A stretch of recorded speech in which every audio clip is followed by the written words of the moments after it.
జూబ్లీహిల్స్‌లో 11 తారీఖు ఎన్నికలు రాబోతున్నాయి. 3 పార్టీలు కూడా పోటాపోటీగా నడుస్తున్నాయి. మరి ఏ పార్టీ గెలుస్తుందనుకుంటే ఏ వ్యక్తి గెలుస్తారు? మీరు వేసిన క్వశ్చన్‌లోనే నా సమాధానం 1 పాయింట్, 2 పాయింట్, 3 పార్ట్ 3 రకాలుగా చెప్తానండి. హ్మ్. నంబర్ 1 వచ్చేసి జూబ్లీ హిల్స్ నియోజకవర్గ ఓటర్‌గా నేను చెప్పేదేంటంటే, నవశకానికి నాంది పలకటానికి సిద్ధంగా ఉంది. హ్మ్.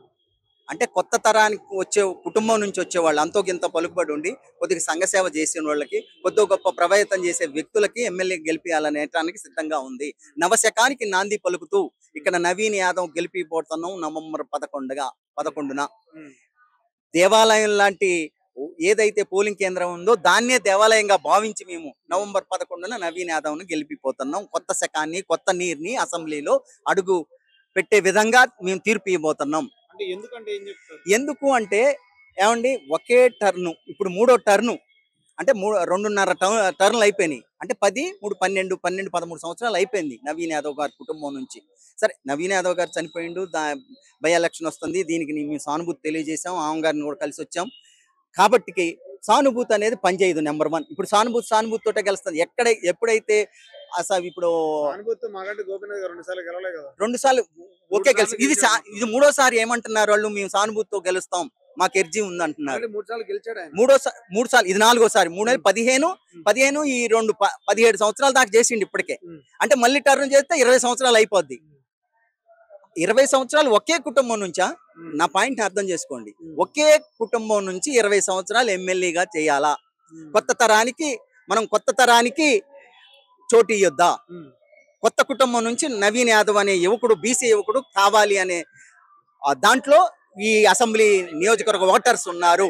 ఆల్రెడీ 2 సార్లు పోటీ చేసిన నవీన్ యాదవ్ 2 సార్లు ఓడిపోయాడు. అదే నియోజకవర్గం నుంచి మళ్ళా మూడోసారి పోటీ చేస్తున్నాడు. గెలిచే అవకాశం ఉందా? అంటే Yes. 2 సార్లు మీ- పట్టించుకునే ప్రజలు ఇప్పుడు పట్టించుకున్నారు. ఇది కూడా సానుభూతేనా? ఎస్ ఇదొక బిగ్ క్వశ్చన్, మంచి క్వశ్చన్ వేశారండి మీరు. నేను ఎందుకు చెప్తున్నా అంటే ఫస్ట్ 2014లో 4,000 ఓట్లతో ఓడిపోయిండు గోపీనాథ్ మీద ఇదే నవీన్ యాదవ్. అప్పుడు ఎంఎంఎం ఏదో టికెట్ ఇచ్చింది. ఇప్పుడు తర్వాత రెండోసారి చేసినప్పుడు 19,000 చిల్లర వచ్చింది. ఇండిపెండెంట్ గా ఏ పార్టీకి సంబంధం లేకుండా వేసిండు 19,000 వచ్చినాయి. 19,000 రావటం అంటే it is a not a joke. అదొకటి. తర్వాత స్థానికంగా వీళ్ళ నాన్నగారు చిన్న శ్రీశైలం యాదవ్, సరే వాళ్ళు ఎంతో రౌడీలు గీవీడీలు అంటారు, అది వేరే విషయం. దాని జోలికి నేను పోదలుచుకోలేదు. ఈ చిన్న శ్రీశైలం యాదవ్ అనేవాడు కృష్ణానగర్ ఏ బ్లాకు అనేది కూడా ఒక మాస్ ఏరియా అండి. బి బ్లాక్ ఒక మాస్ ఏరియా, రైమంత్ నగర్ ఒక మాస్ ఏరియా, బోరుబండ ఒక మాస్ ఏరియా. ఆ మాస్ ఏరియా ఎట్టుంటది అంటే డైరెక్ట్ గా ఏదన్నా సహాయం అడగాలంటే దుర్గంలోకి పోయి కోటలోకి పోయి అడగటానికి ఆస్కారం ఉండదండి. ఈయన చనువు ఏంటంటే పేరు పెట్టి పిలిచే అంత చనువు, పోతే టీ పోసే అంత చనువు, కుటుంబానికి ఒక ఇంగు వాసన ఉంది. దీనికి ఇంగు వాసన ఉంది కాబట్టి ఈ కొత్త శకానికి నాంది పలుకుతూ నవీన్ యాదవ్ని అసెంబ్లీకి పంపించడానికి సిద్ధంగా ఉందనేది నేను చెప్తాను. ఇంకొక విషయం కూడా, ఏదైతే గల్లీ ప్రజలు పేద ప్రజలు ఎవరైతే ఉన్నారో ఆ పేద ప్రజలు కూడా కొంచెం వాళ్ళు కమ్యూనిజానికి దగ్గరగా ఉంటారండి. సిపిఐ మద్దతు ఉంది ఇక్కడ. సిపిఐ మద్దతు కాంగ్రెస్ కు ఉంది. కాబట్టి ఖచ్చితంగా నవీన్ యాదవ్ గారు ఖచ్చితంగా గెలుస్తారనేది నేను నిర్మోహమాటంగా చెప్పదలుచుకున్నాను. ఇంకొక విషయం అండి, ఇక్కడ 3,90,000 సీట్లు ఓట్లు ఉన్నాయండి. అందుట్లో 1 లక్ష దాకా మైనార్టీలు ఉన్నారు, అంటే ముస్లిం ఓట్లు ఉన్నాయి. ముస్లిం ఓట్లు ఉంటే ఇక్కడ ఏమైందంటే ఇదివరకు ముస్లింలకు ఏదో చేసిండు, మా కళ్యాణ లక్ష్మి అవి ఇచ్చిండు అని చెప్పి బీఆర్ఎస్ ఎడ్జి ఉందని అనుకుంటున్నారు. ఇక్కడ ఏమొచ్చిందంటే డైరెక్ట్ గా నామినేషన్ రోజు కానీ రేపు కానీ మళ్ళీ రేపు ఎల్లుండి కూడా సలావుద్దీన్ ఓవైసీ గారి ఎంఎంఎం పార్టీ అగ్రనాయకులు ఎవరైతే ఉన్నారో వాళ్ళు వచ్చి కూడా నవీన్ యాదవ్ కి సపోర్ట్ గా ప్రచారం చేయబోతున్నారు. ఆ లక్షలో కనీసం అగ్రనాయకుడు ప్రచారం చేస్తే ఉంటది కన్నా ఎర్జీ, అంటే మైనార్టీ ఓట్లు కూడా నవీన్ యాదవ్ కు పడబోతున్నాయి. ఇది నిస్సందేహం. అందుకోసం గెలవడానికి ఆస్కారం ఉందని చెప్తున్నాను. నామినేషన్ రోజున 1,00,000 మందితో వెళ్ళినట్టుగా చెప్తున్నారు. Yes. ర్యాలీ టైప్ లో అవును. కొంతమంది నాయకులు కూడా విమర్శన ఎలా ఉందంటే అందరూ వచ్చింది రౌడీలే, సపోర్ట్ చేయడానికి వచ్చింది రౌడీలే, రౌడీయిజం కావాలా లేకపోతే పాలన కావాలా, ప్రజాపాలన కావాలా అంటూ ఉన్నారు. మరి అది సరే, ఈ యొక్క ఎమ్మెల్యే ఎవరో ఎల్బీ నగర్ ఎమ్మెల్యే ఏదో అన్నాడని అంటున్నారండి. న్యూస్ లో వచ్చింది, అది నిజమో కాదో నేనైతే కన్నా అంటే మట్టుకి చాలా తప్పు. ఎందుకంటే అంతర్గత రౌడీలు కాదు మేము ఓటర్స్. నేను కూడా ఊరేగింపు వచ్చిన వాడిని. ఇగో ఓటర్స్ కార్డు, ఇది ఏ బ్లాక్ ఓటర్స్ కార్డు అండి. అంతర్గత రౌడీలు అనొద్దు. ఏదైనా నవీన్ యాదవ్ మీద చెడు విమర్శలు చేస్తే మట్టుకి నవంబర్ 11 తర్వాత మిమ్మల్ని బిగ్ బాస్ లోకి పంపించడం ఖాయం. బిగ్ బాస్ అంటే మీకు తెలుసు కానీ ఇక మేము చెప్పవసరం లేదు. బిగ్ బాస్ మీద నేను వేరే కామెంట్ చేయను, మీకు తెలుసు. ఎమ్మటే మీకు ఐడియా వచ్చి ఉంటది ఎవరెవరు ఉన్నారు. ఎమ్మెల్సీ భారీ అట. అమ్మో, మాకు ఆ బిగ్ బాస్ ఒక దండమండు. సిపిఐ అగ్రనాయకుడైనటువంటి నారాయణ గారు కూడా బిగ్ బాస్ గురించి ఏం మాట్లాడిండో మీకు తెలుసు. ఇక దానికి ఒక నమస్కారం. కానీ బిగ్ బాస్ లోకి పంపిస్తాం వాళ్ళని.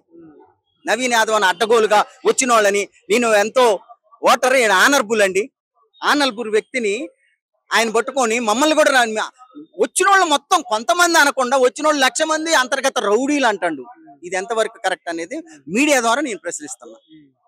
ఓకే, నవీన్ యాదవ్ గురించి రౌడీ అని కొన్ని మాటలు వస్తున్నాయి నుంచి 420 లేదా రౌడీయిజం, అందుకనే గెలిపించలేదు, అవసరం మనకు ఆ రౌడీయిజం చాలా మంది అంటూ ఉన్నారు.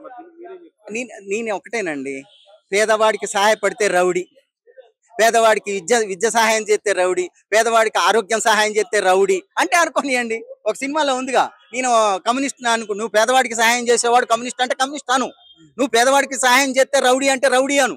ఇలా ఖచ్చితంగా జూబ్లీ హిల్స్ నియోజకవర్గం అంటే నైతిక స్వరూపంగా ఏదో పెద్ద ఉన్నోళ్ళు పెద్ద కాంప్లెక్స్లు ఉన్నాయి అంటారే గానీ అది 10% 4% ఉందండి. 4% అంటే 96% పేదవాళ్లే ఉన్నారు.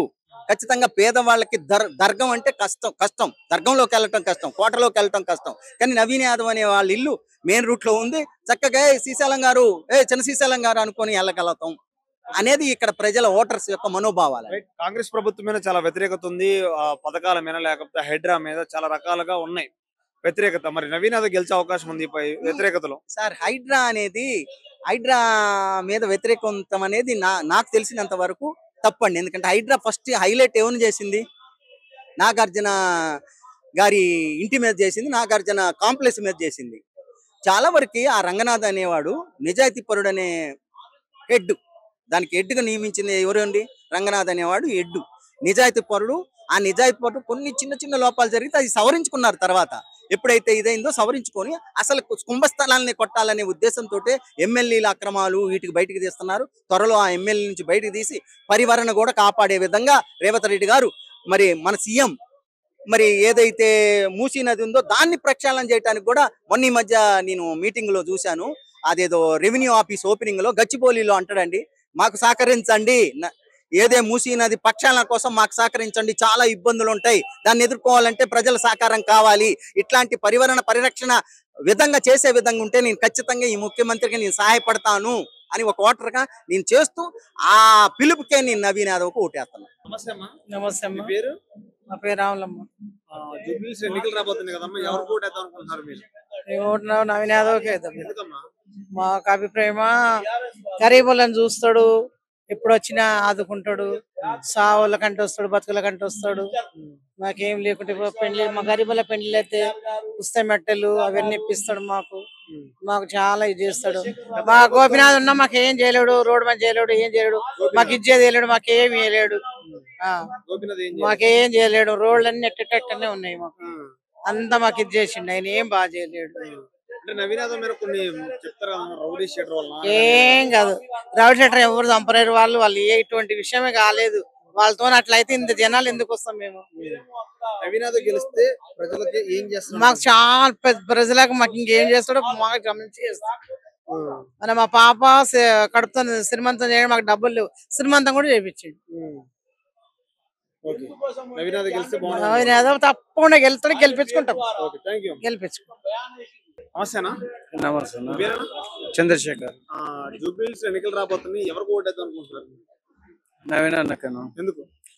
ఎందుకంటే నవీన్ అన్న ఇప్పటి నుంచి కాదు, మేము శ్రీశైలం అన్న ఫస్ట్ ఇక్కడనే ఉండే మేము, అప్పటి నుంచి ఆయన శ్రీశైలం అన్న కూడా చాలా మంది గరీబులకు సాయం చేసిండు.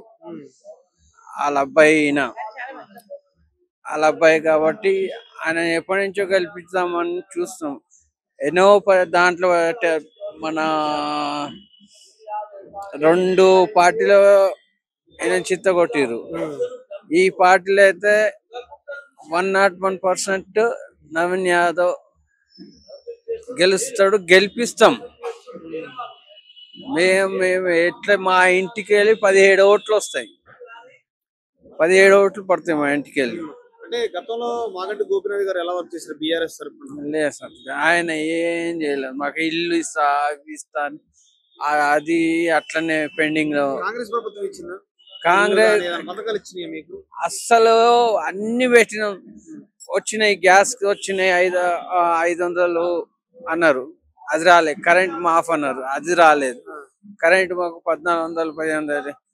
ఇల్లు కిరాయి ఇల్లు. ఆ? మరి ఎందుకు ఓటేద్దాం అనుకుంటున్నారు కాంగ్రెస్? మరి ఏం రాను. నేను నవీన్ అన్నకు ఎందుకంటే ఏం రానప్పుడు ఇప్పుడు నవీన్ అన్న నిలబడ్డాడు, ఇప్పుడు ఆయన గురించి వేస్తున్నాం మేము. ఆయన జూబ్లీస్ నుంచి నిలబడుతుంది కాబట్టి ఆయనకి వేద్దాం అనుకుంటున్నాం అంతే. మేము ఏదైనా ఆయన రౌడీ షీటర్ అంటారు, అది అంటారు, ఇది అంటారు, కానీ కాదు కాదు అలాంటి మనుషులే కాదు వీళ్ళు. ఒకప్పుడు ఉండొచ్చు అంటే శ్రీశైలమన్న పిజిఆర్ సాబ్ ఉన్నప్పుడు చిన్న చిన్న గొడవలు అయినాయి, అవి అయినాయి. ఇక పిజిఆర్ సాబ్ పోయినప్పుడు ఇక శ్రీశైలమన్న కూడా సైలెన్స్ వస్తాయన్న 100%, 101% ఆయన ప్రజలకి సేవ చేస్తాడు. ఆయన మంచి వ్యక్తి. భోజనాలు కూడా పెడుతుండు, మధ్యాహ్నం భోజనాలు, రాత్రి భోజనాలు పెడుతుండు. ఎందుకు? ప్రజలకి ఫుట్పాత్ మీద ఉన్న వాళ్ళు వీళ్ళు అందరు తినిపోతారు. అదేనా. Thank you.